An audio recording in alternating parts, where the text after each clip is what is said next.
Welcome to GK facts. Current में जानेंगे video के अंदर। देखिए अभी जो है बाइडेन की डेमोक्रेसी समिट से दूर हुआ है पाकिस्तान। ठीक है, पाकिस्तान ने एक बार फिर यही रुख अपनाया है। पिछले साल भी यही हमको देखने को मिला था कि पाकिस्तान जो अमेरिका की होने वाली डेमोक्रेसी समिट है उससे दूर रहा था। ठीक है, अभी जो वजह ये बताई जा रही है कि दोस्त यानी कि जो पाकिस्तान का दोस्त है, कहने को अब्बाजान है, लेकिन वो इसमें नहीं बुलाया गया है, इसीलिए जो है पाकिस्तान इससे दूर रहा है। क्लियर है? क्या है ये पूरा मामला? ऐसी कौन सी वजह है? क्या चाइना ही एक वजह है कि जिससे पाकिस्तान इस समिट में शामिल नहीं हो रहा है, डेमोक्रेसी समिट में? ठीक है, अगर पाकिस्तान शामिल नहीं हो रहा है तो अमेरिका पाकिस्तान पे किस तरीके का रुख अपनाता है, इसके ऊपर भी बात करेंगे। क्योंकि आपको पता है विश्व के अंदर अभी कोई देश है जो जो ऐसा कोई देश है अगर जो खत्म होने वाला है तो वो है पाकिस्तान। क्योंकि यहाँ की हालत जो है दिन प्रतिदिन खराब होती जा रही है, ऊपर से समिट में हिस्सा नहीं ले रहा है, तो वो भी चीज है। क्लियर है? क्या है ये पूरा मामला, क्या है डेमोक्रेसी समिट, क्या होता है, उसको जानेंगे। ठीक है, और कौन से देश है, हमारा देश इसमें भाग लेता है या नहीं लेता है, इसके ऊपर भी बात करेंगे। कुल मिलाकर टॉपिक इंपॉर्टेंट है, एक दो नंबर का क्वेश्चन होगा, बाकी एग्जाम में पूछा जाता है, बाकी आपके इंटरव्यू के लिए काफी इंपॉर्टेंट बन जाता है, तो वीडियो को एंड तक जरूर देखिएगा। ठीक है, और लाइक सब्सक्राइब शेयर जरूर करिएगा। पीडीएफ आपको टेलीग्राम पर मिलेगा, टेलीग्राम का लिंक नीचे है। टेलीग्राम, फेसबुक, इंस्टाग्राम, आप हमें तीनों जगहों पर फॉलो कर सकते हैं। तीनों जगह आपसे रिलेटेड नॉलेज जो होती है हम वहां पर शेयर करते रहते हैं। क्लियर है? चलिए, तो देखिए भैया अभी क्या है, जो 2023 में सबमिट होने वाला था पाकिस्तान, माफ करिएगा, डेमोक्रेसी समिट, उसमें पाकिस्तान की तरफ से एक मतलब एक तरीके से एक यहाँ पर क्लियर कर दिया गया, साफ हो गया है कि पाकिस्तान जो है इस समिट के अंदर तो नहीं आएगा। ठीक है, डेमोक्रेसी समिट के अंदर नहीं आएगा। ठीक है, अब ये जो समिट होता है इसमें 2021 में भी इसने भाग नहीं लिया था। ठीक है, और इसमें भारत भी शामिल रहता है, याद रखिएगा, हमारा देश भी इस समिट में शामिल होता है। कुल मिला के भारत को मिलाकर अगर मैं बात करूं तो 100 ऐसी कंट्री हैं जो इस समिट में हिस्सा लेती है। ठीक है, डेमोक्रेसी का मतलब होता है लोकतंत्र, ये आप बहुत अच्छे से जानते होंगे। क्लियर हो गया ना?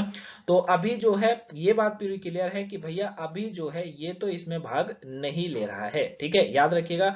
इस समिट के बारे में मैं आपको बता दूं, ये जो समिट है ये 29 से लेकर 30 मार्च तक चलने वाला है। ठीक है, यानी कि आज ये समिट स्टार्ट होगा और कल तक ये समिट चलेगा। 2 दिन का समिट है। ठीक है ना, 2 दिन का समिट होता है जो कि चलेगा। कहां पर चलेगा? तो ये वॉशिंगटन में इसका आयोजन हो रहा है। ठीक है, वॉशिंगटन में ये बैठक पूरी होने वाली है। क्लियर? ये आप याद रखिएगा, काफी इंपॉर्टेंट ये बन जाता है। लेकिन सबसे बड़ा पॉइंट ये है कि आखिर में इतना बड़ा समिट है। ठीक है, दूसरा एक और मुद्दा ध्यान से सुनिएगा, वो है पाकिस्तान का कंगाल होने का कारण, जिसमें अगर वो इस समिट में आता तो कहीं ना कहीं जो आईएमएफ से उसे मदद नहीं मिल पा रही है, ठीक है ना, जो उसे आईएमएफ से मदद नहीं मिल पा रही है, जो कि वो लोन के लिए बार बार आईएमएफ को अपील कर रहा है कि भैया उसको लोन दिया जाए, वो भी उसे नहीं मिल पा रहा है। तो क्या अमेरिका का इस समिट में शामिल ना होने के बाद क्या अमेरिका दोबारा से आईएमएफ का जो लोन है वो उसे रोक देगा? क्या है पूरा मामला ये? ठीक है, या फिर कोई और वजह है जैसे चाइना वाली? तो देखिए परेशानी क्या है, अगर हम लोग बात करेंगे तो सबसे बड़ा पॉइंट बचा ये है कि चाइना इस समिट में हिस्सा नहीं लेता है, या मैं ये कहूं कि अमेरिका इस समिट में चाइना को न्योता नहीं दिया है। चाइना को न्योता क्यों नहीं दिया है? क्योंकि चाइना यानी कि चीन जो है वहां पर डेमोक्रेसी नहीं है, ये अमेरिका की तरफ से कहा जा रहा है। ठीक है, अमेरिका की तरफ से क्या कहा जा रहा है कि चाइना जो है वहां पर डेमोक्रेसी नहीं है, लोकतंत्र नहीं है। ठीक है, लोकतंत्र क्या होता है? एक प्रकार का शासन व्यवस्था जिसको कहा जाता है। पॉलिटिकल साइंस में पढ़ा होगा ना? पढ़ा है नहीं पढ़ा है? पढ़ा होगा। ठीक है, जिसमें क्या होता है, किसी भी व्यक्ति को यानी कि किसी भी कंट्री में रहने वाले व्यक्ति को पूर्ण अधिकार होता है, उसको समान अधिकार होता है। ठीक है, उसको एक अच्छा लोकतंत्र, जो मतलब एक अच्छा लोकतंत्र होता है, एक डेमोक्रेसी कंट्री जिसको माना जाता है, वो होता है जहां पर राजनीतिक और सामाजिक न्याय के साथ साथ आर्थिक न्याय की व्यवस्था भी होती है। ठीक है, एग्जाम्पल की अगर मैं बात करूं, जैसे कि अगर एक नौकरी निकली है जहां पर 10 वैकेंसी है, ठीक है, और उस 10 वैकेंसी में ये कह दिया जाए कि भैया यहां पर दिल्ली वालों को लिया जाएगा, यूपी वालों को नहीं, तो ये क्या हो गया? ये हो गया भेदभाव। ये नहीं आता डेमोक्रेसी के अंदर, यानी कि लोकतंत्र के अंदर नहीं आता है। ठीक है, लोकतंत्र के अंदर क्या आता है? लोकतंत्र के अंदर आएगा कि भैया 10 वैकेंसी है और उस 10 वैकेंसी में ये देखा जाएगा कि वो 10 व्यक्ति कितने जो है सभ्य हैं, कितने ज्यादा एजुकेटेड है। ठीक है ना, इसको कहते हैं लोकतंत्र, एक समानता, यानी कि कहीं पर भी भेदभाव नहीं किया जाना। या फिर हम रंग भेद में भी कर सकते हैं, जाति पात में भी कर सकते हैं। ठीक है, और क्या कह सकते हैं, ऊंच नीच में भी कर सकते हैं, वो सारी चीजें होती है। ठीक है ना, तो इसको कहते हैं हम लोग, क्या कहते हैं, डेमोक्रेसी। डेमोक्रेसी समिट इसी तरीके से होता है ये। क्लियर हो गया बच्चा? समझ गए आप इसको?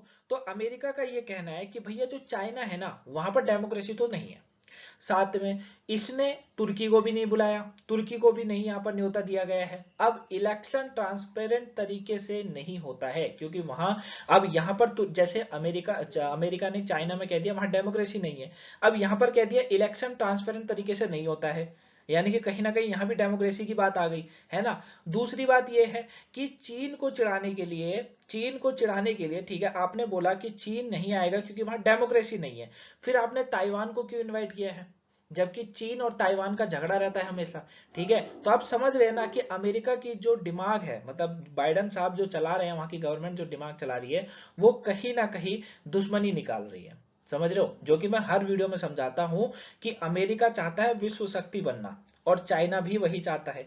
चाइना के रोड़े में खड़ा है अमेरिका, वही अमेरिका के रोड़े में खड़ा है चाइना। तो वो चीजें हैं, तो ये कहीं ना कहीं अपनी दुश्मनी निकालते रहते हैं दोनों देश। ठीक है, इसमें जो पिसता है ना, वो छोटी कंट्री पिसती है, जैसे पाकिस्तान दबा के पिस रहा है। ठीक है, तो समझ गए ना आप क्यों नहीं बुलाया। तो चाइना जो इसने ताइवान को ऊपर से इन्वाइट कर दिया कि भैया आप आइए समिट में, हम आपका स्वागत करते हैं। अब पाकिस्तान को चीन की तरफ से मिला है अरबों डॉलर का कर्जा, अब उसे भी तो चुकाना है। समझ रहे हो, पाकिस्तान इस समिट में क्यों नहीं आ रहा, जबकि पाकिस्तान को चाइना से तो मिला है कर्जा और आईएमएफ से तो कर्जा मिलने वाला है, उस पर रुका पड़ा है काफी। आईएमएफ ने काफी शर्तें इस पर ठोक दी हैं कि भैया तू जब तक ये शर्तें नहीं मानेगा, हम तुझे जो है लोन ही नहीं देंगे, पैसा ही नहीं देंगे।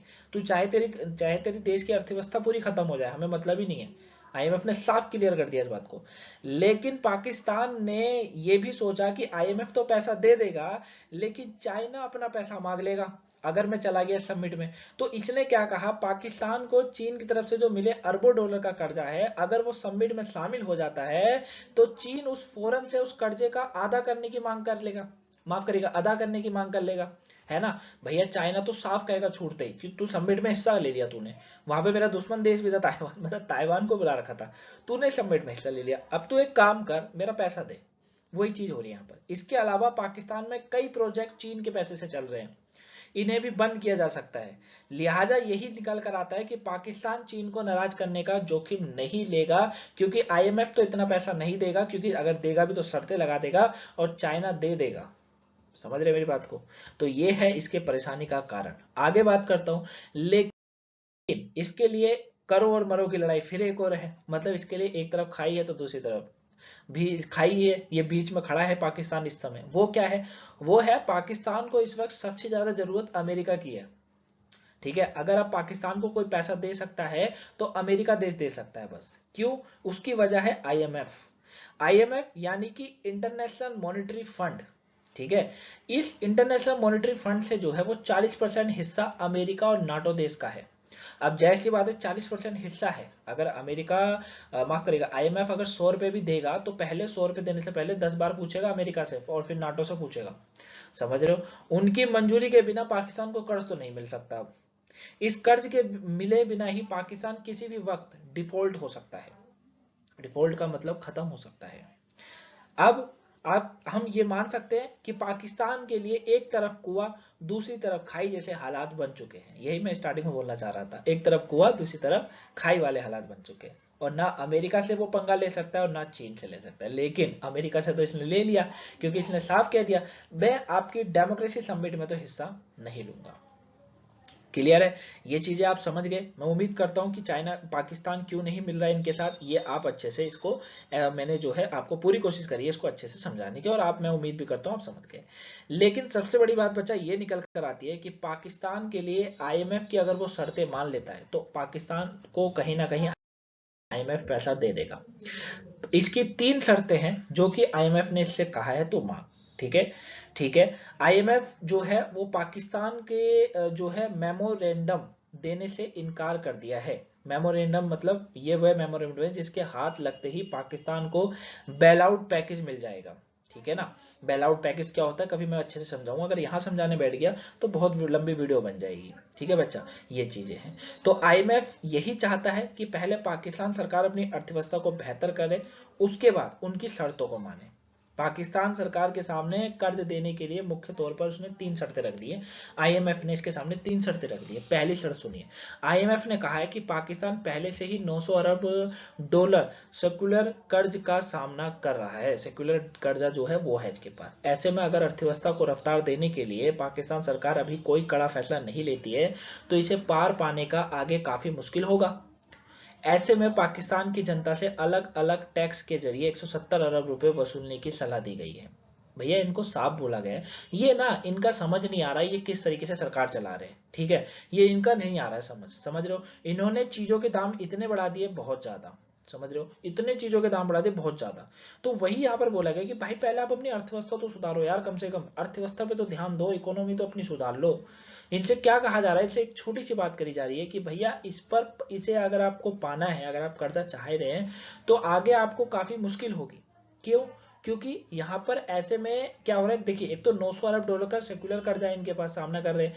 दूसरा, अगर अर्थव्यवस्था की रफ्तार देनी है तो इसके लिए इन्हें क्या करना पड़ेगा, पाकिस्तान सरकार अभी कोई बड़ा फैसला नहीं लेती है तो इस पर क्या होगा, अगर इन्होंने जल्दी कोई फैसला नहीं लिया तो काफी मुश्किलें होंगी। जैसे जनता से अलग अलग टैक्स के जरिए ही 170 अरब रुपए वसूलने की सलाह दी गई है कि भैया आप टैक्स लगा दो ना, आप पैसे वसूल लो। दूसरी शर्त यही है कि पाकिस्तान अपनी इकोनॉमी को बेहतर करने के लिए सामानों के निर्यात पर टैक्स में छूट दे, और यही नहीं कर रहे हैं ये लोग। इसके बाद देश के तैयार माल दूसरे देशों में जाएगा जिससे पाकिस्तान की अर्थव्यवस्था को मजबूती मिलेगी। लेकिन ये पता नहीं अन्न खाते हैं या कुछ और का यूज कर रहे हैं कि इन्हें नहीं समझ आ रहा है। इनके वहां भेजना चाहिए बढ़िया अर्थशास्त्रियों को, भेजो भारत से, तभी कुछ होगा इनका। एक शर्त ये रख दी गई है कि पाकिस्तान के पास किसी भी हाल में विदेशी मुद्रा भंडार में अमेरिकी डॉलर की कमी नहीं होनी चाहिए। और वो तो है, इस पे अमेरिकी डॉलर है ही कहाँ इनके पास। इसके लिए सऊदी अरब, चीन, यूएई की मदद मांगने के लिए दबाव बनाया जा रहा है कि भैया तू एक काम कर, तुझे हमारा अमेरिकी डॉलर तेरे पास तो नहीं है तो तू एक काम करना, सऊदी अरब से, चीन से, यूएई से, इनसे मांग ले। लेकिन ये भी शर्त मानने को तैयार नहीं है भाई साहब। तो ये तो इनकी शर्तें हैं आईएमएफ की, जो इनसे कहा जा रहा है, ठीक है, ये चीजें। दूसरा आता है पाकिस्तान पर कितने देशों का कितना कर्जा है, वो इंपॉर्टेंट बनता है। ये तो आप समझ गए डेमोक्रेसी समिट में क्यों नहीं आना चाह रहे, मैंने क्लियर कर दिया। लेकिन अब दूसरी चीज आती है कि भैया इन पर कितना कर्जा है। तो देखिए पाकिस्तान के पास इस वक्त में सिर्फ 2 पॉइंट, सिर्फ, ठीक है, सिर्फ वर्ड थोड़ा मेरे ध्यान से सुनिएगा, 2.7 अरब डॉलर का विदेशी मुद्रा भंडार है, या फॉरेक्स रिजर्व जिसे फॉरेंस रिजर्व जिसे कहा जाता है, यानी कि विदेशी मुद्रा भंडार, और 2.7 अरब डॉलर का, समझ रहे हो, जो कि बहुत ज्यादा कम है। ये पैसा सऊदी अरब और यूएई का है वैसे, मतलब इनका तो कुछ है ही नहीं, इनके पास नहीं है, ये देश पता नहीं कैसे चल रहा है। ये फंड सिक्योरिटीज डिपॉजिट है, यानी शहबाज शरीफ सरकार इन्हें खर्च ही नहीं कर सकती है। मतलब इनके पास क्या है ना, अलमारी में पैसा तो रखा हुआ है लेकिन वो पैसा इनका नहीं है, वो पैसा है बगल वाले का, समझ रहे हैं, वो चीजें हो रखी है इनके साथ। अब सऊदी और यूएई 36 घंटे के नोटिस पर ये पैसा वापस ले सकते हैं। 2019 में भी पाकिस्तान का फॉरेन रिजर्व इतना ही था, ठीक है। आईएमएफ ने 1.7 अरब डॉलर का कर्ज की तीसरी किस्त जारी करने से 2 महीने पहले ही इनकार कर दिया था। वो पाकिस्तान से शर्तों के मुताबिक रेवेन्यू बढ़ाने और खर्च कम करने को कहा रहा है, लेकिन ये मान नहीं रहा है। दूसरा पॉइंट है, 8 दिसंबर 2022 को पाकिस्तान ने सऊदी को लेटर लिखा कि वो जल्द से जल्द 3 अरब डॉलर का कर्ज उन्हें दे दे, गुहार लगाई, लेकिन सऊदी ने साफ मना कर, मतलब भरोसा दिया, लेकिन एक तरीके से भरोसा देने के बाद पैसा नहीं दिया। अब पैसे पाकिस्तान को नहीं दिया गया है। दूसरी तरफ है, दूसरे देशों या संगठनों से उससे मदद नहीं मिल रही है, क्योंकि ये चीजों को मानने को तैयार नहीं है, अपनी ही चला रहा है अभी भी, ठीक है। डान ने नवंबर 2022 में कहा था कि चीन और सऊदी अरब से हमें 13 अरब डॉलर का फाइनेंशियल पैकेज मिलने जा रहा है। इसमें 5.7 अरब डॉलर फ्रेश लोन है, मतलब जो 5.7 अरब डॉलर का इनके पास फ्रेश लोन होगा, और चीन को 8.8 और सऊदी को 4.2 अरब डॉलर मिलेगा। ये पैसा आज तक मिला ही नहीं है। नवंबर 2022 की बात चल रही है, 23 चल रहा है, वो भी मार्च का महीना चल रहा है, ठीक है ना, वो पैसा भी इन्हें नहीं मिला है। तो कुल मिलाकर ये है कि इनके पास 2.7 अरब डॉलर का विदेशी मुद्रा भंडार तो है, लेकिन वो इनका नहीं है, वो सऊदी अरब का है, समझ रहे हैं। तो कुल मिलाकर अगर ये देश अपनी अर्थव्यवस्था को नहीं सुधारता है, इकोनॉमी को बेहतर नहीं करता है, आईएमएफ जो इससे करने को कह रहा है वो ये अगर नहीं करता है, तो ये देश कुछ ही दिनों के बाद, या हम भी कह सकते हैं कुछ ही महीनों के बाद पूरी तरीके से बर्बाद, या देश में हमें दंगे देखने को मिलेंगे यहाँ की गवर्नमेंट के द्वारा। ठीक है। अब यहाँ के जो भी जितने भी अर्थशास्त्री हैं उन्होंने एक बात को स्पष्ट कर दिया है कि भैया माफ करेगा, पाकिस्तान आने वाले समय में बर्बाद हो रहा है, क्योंकि 75 साल में 23वीं बार ऐसा देखा जा रहा है यहाँ पर कि इसका दिवालिया निकल गया है, यानी कि पाकिस्तान का दिवालिया निकल गया है पूरी तरीके से। ठीक है, यहाँ पर इनके जो फाइनेंस मिनिस्टर है उनके द्वारा ही ये बात कही गई है। ठीक है, उन्होंने कह दिया कि 23 माफ करिएगा, इन्होंने कहा है कि 75 सालों में 23 बार ऐसा हो रहा है कि पाकिस्तान का दिवालिया निकल गया है। क्लियर। तो बाकी अभी इसने समिट से भी मना कर दिया है, डेमोक्रेसी समिट में जा नहीं रहा है, तो वो भी एक मुद्दा कहीं ना कहीं बन के खड़ा हो गया है। क्लियर है बच्चा। तो ये पूरा टॉपिक था। आई होप आप इस टॉपिक को अच्छे से जाने होंगे, समझे होंगे कि क्या है पूरा टॉपिक। वीडियो पसंद आई हो तो लाइक सब्सक्राइब शेयर जरूर करिएगा और ज्यादा से ज्यादा शेयर करिएगा। मिलूंगा आपसे नेक्स्ट वीडियो में, तब तक के लिए thank you for watching guys. सुबह की वोकैबुलरी नहीं देखी हो तो देख लीजिएगा, थोड़ी लेट हो गई थी बट उसे देख जरूर लीजिएगा। ठीक है, मिलेंगे नेक्स्ट वीडियो में, तब तक के लिए thank you for watching guys. Have a nice day. Thanks for watching.